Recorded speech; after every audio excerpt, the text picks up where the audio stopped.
Bismillahirrahmanirrahim. Assalamualaikum warahmatullahi wabarakatuh.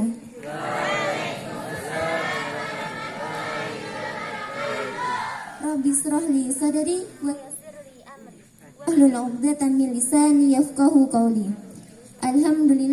Alhamdulillahilladzi arsala rasulahu bil huda wa dinil haqq liyudhhirahu 'alad dini kullihi wa kafa billahi syahida. Asyhadu an la ilaha illallah wahdahu la syarikalah wa asyhadu anna Muhammadan abduhu wa rasuluh la nabiyya wa la rasula ba'da. Awalan, hayya bina nashkurullaha azza wa jalla alladzi qad a'ta'na ni'aman katsiratan wa hidayatan hatta nastati'a an najtami'a fi hadzal makanil mubarak. Thaniyan, salatan wa salaman daimaini mutalazimaini ila habibina Muhammad sallallahu alaihi wasallam alladzi qad hamalan nasa minad dhulumati ilan nur wa kadzalika ila siratim mustaqim. Thalithan, ashkuru syukran ila raisil jalasatil alladzi qad a'ta'ni fursatan qalilatan bi an atakallama amamakum jami'an tahtal maudu. Al-maudu, keutamaan menghafal Al-Qur'an.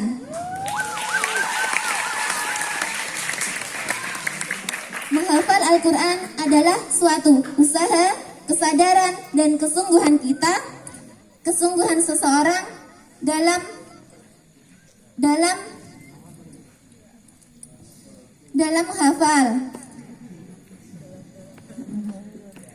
menghafal Al-Quran. Seseorang menghafal Al-Quran itu mempunyai cara dan strategi tersendiri. Menghafal Al-Quran itu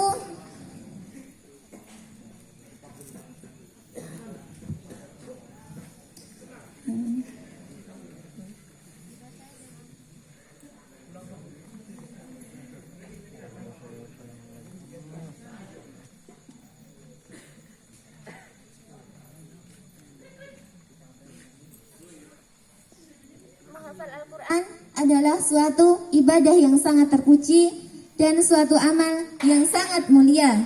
Ketika kita menghafal Al-Quran, hendaklah tidak hanya pada lafal saja, namun harus diamalkan dan harus dipahami. Adapun cara dan metode menghafal Al-Quran,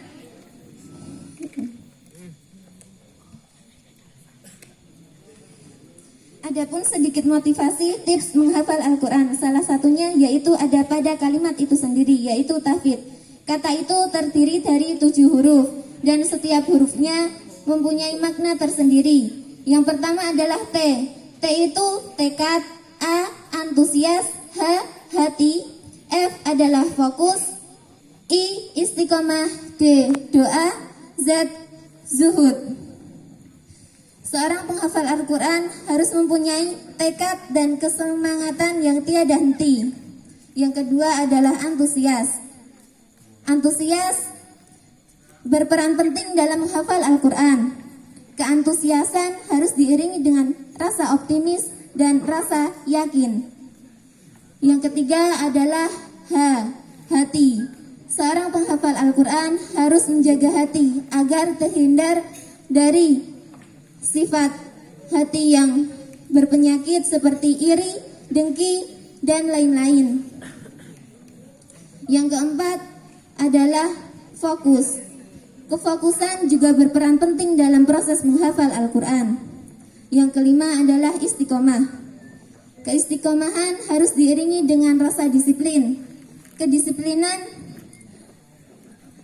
akan memudahkan kita dalam membagi waktu antara memurajaah hafalan dan menambah hafalan kita.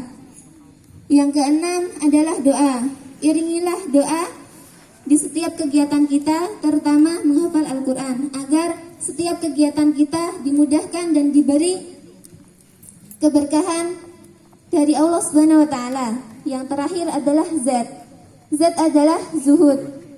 Zuhud itu sifat seseorang yang tidak berorientasi dengan kehidupan dunia, namun ia mengutamakan kehidupan akhirat, dan senantiasa menjauhi maksiat. Setiap kita mempunyai caranya sendiri dalam menghafal Al-Quran, dan cara itu hanya akan berhasil jika ditopang dengan kesemangatan, kesungguhan, dan kerja keras yang tiada henti.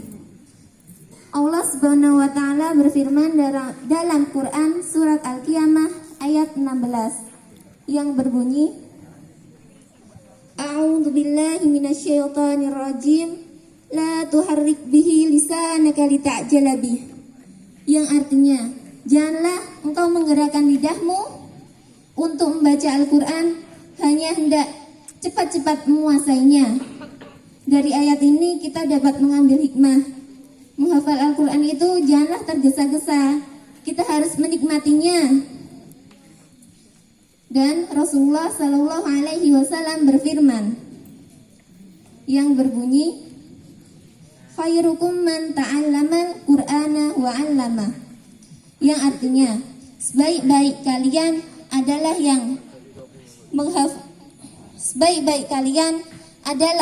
yang mempelajari Al-Quran dan mengajarkannya dan mengamalkannya.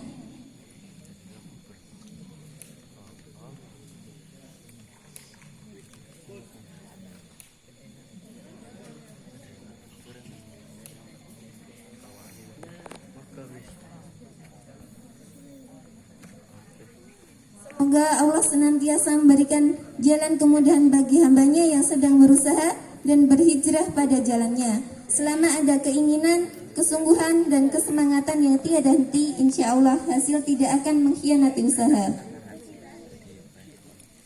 Sebuah awal pasti ada akhir, seperti kenyataan pada dunia yang fana ini.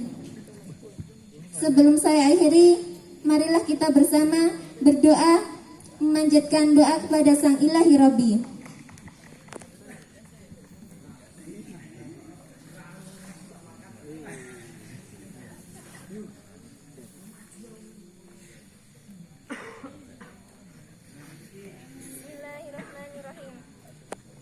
Ya Allah, sesungguhnya aku adalah hambamu, ubun-ubunku di tanganmu, keputusanmu berlaku padaku, qadamu kepadaku adalah adil. Aku memohon kepadamu dengan setiap nama baik yang telah engkau gunakan untuk dirimu, yang engkau turunkan dalam kitab sucimu, Al-Quran.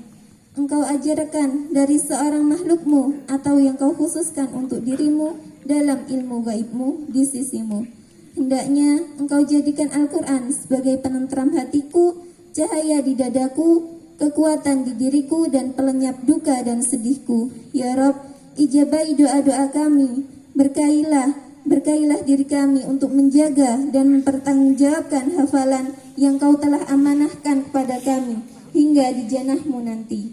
Rabbana atina fid dunya hasanah wa fil akhirati hasanah wa qina adzabannar. Mungkin cukup hanya itu yang dapat saya sampaikan. Kurang dan lebihnya saya mohon maaf yang sebesar-besarnya karena saya tidak terbiasa di depan seperti ini. Mohon maaf. Syukran. Wassalamualaikum warahmatullahi wabarakatuh.